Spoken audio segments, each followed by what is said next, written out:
Hey everyone, welcome back to my channel Scale Up. In this quick tutorial, I will show you how you can reset settings on iPhone. It's super easy. Let me show you how you can do it. Open up your phone settings and then scroll up. You will see over here generals. Click on that and then you can see over here bunch of options over here about software updates, iPhone storage as well.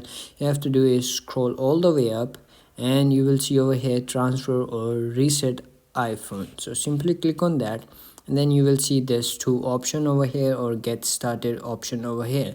So you have to do is click on reset and then you will see over here bunch of options over here. You have to do is click on reset all settings on the top to reset your settings, and then click on that and then your settings will be resetted on your iPhone and you will see the changes that you have previously done and now it's on original form. And that's it. That's how you can do it. If you found this video helpful, don't forget to like my video, subscribe my channel Scale Up, and also drop me a comment for more tips and tricks videos. Thanks for watching. See you in the next video. Have a nice day. Bye bye.